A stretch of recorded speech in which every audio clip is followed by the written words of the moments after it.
Anin Bonjour. Greetings, everyone. We've made it to the month of March in our school year, and I'm very happy to be sharing a few words as part of our Indigenous Education Department newsletter. For the month of March, we are focusing in the Passport to Reconciliation on Indigenous languages. And that's something very, very dear and near to my own heart.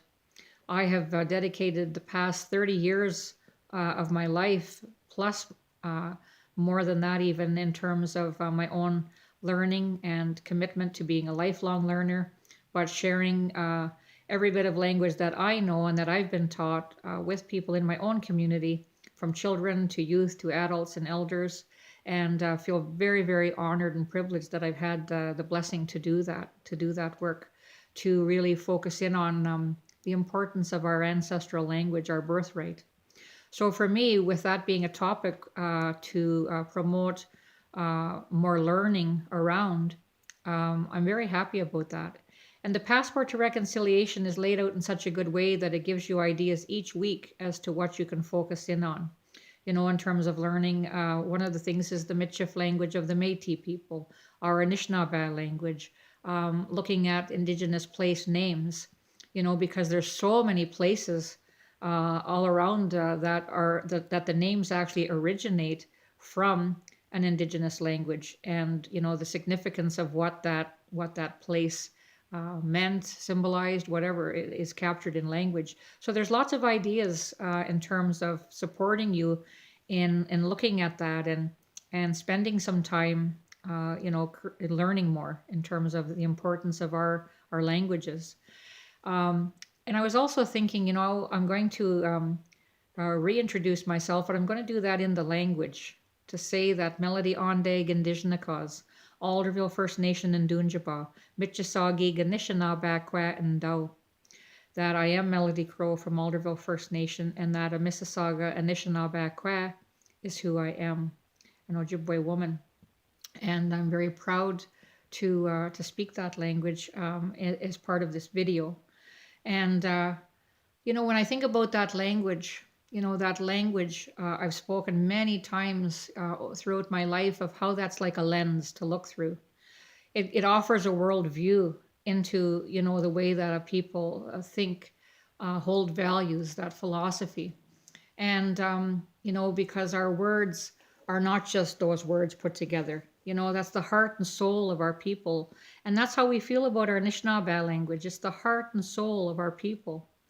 And so it's very, very important, that we have that language to pass on. And our history, attached to what took place here in Canada with over 100 years of the residential school system, with over 150,000 Indigenous children, having to go through that system, language was greatly affected. And because those children were forbidden to speak their language.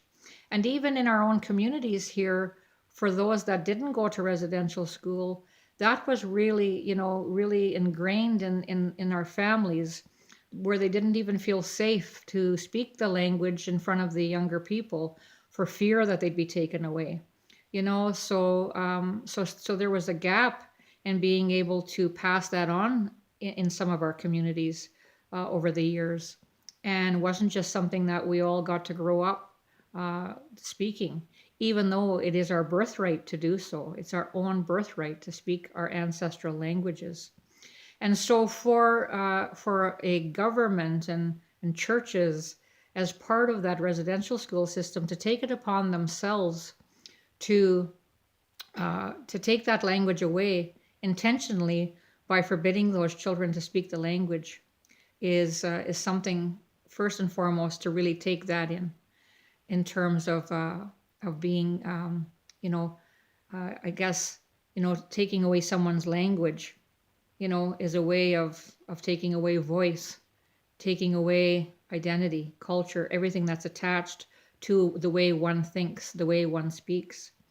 So I guess my message as part of that then is, I hope that, for those of you who have the time to really kind of delve into this month's theme of learning more about Indigenous languages, do take that in and I want you to really, see the beauty of what a language holds.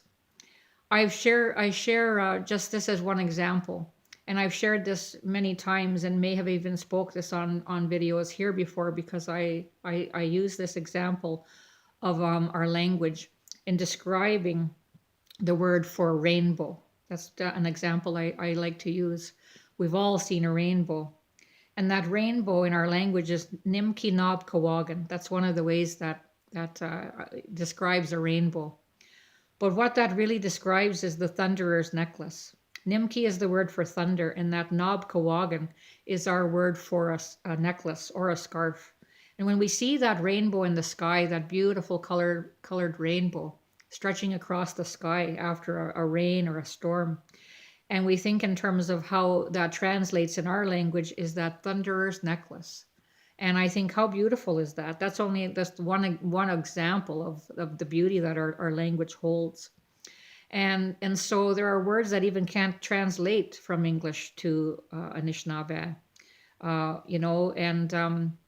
and so those translations, that way of thought, that way of thinking, that holds, that knowledge, that connection, that way of speaking that our ancestors spoke, to me is so close to my heart. It's just a part of me from day one.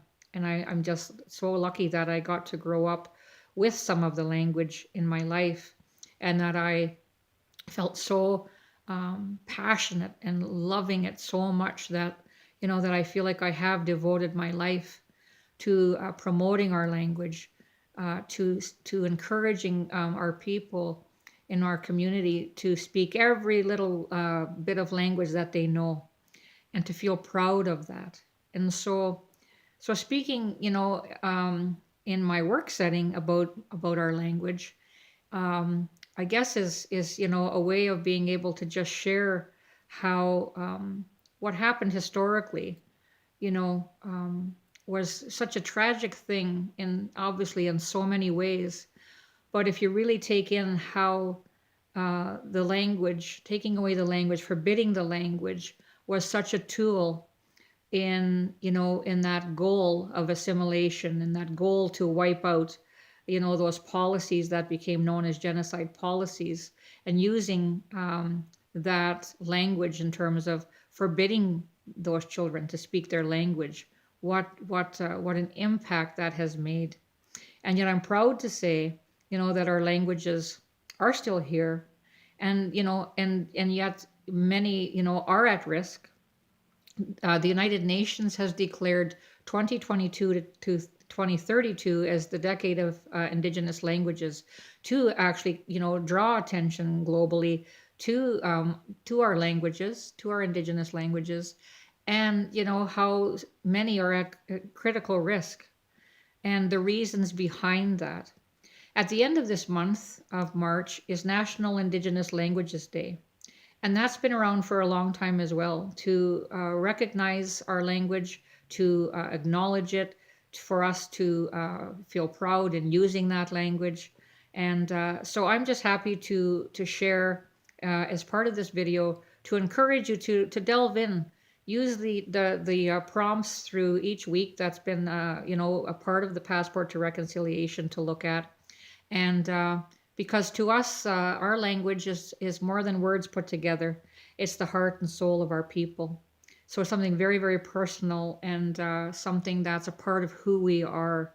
But, I hope you delve in, and, you explore the Indigenous place names of places that are all places that we know that come from an Indigenous language as the name. Even Canada, Ontario, those names originate, from Indigenous language.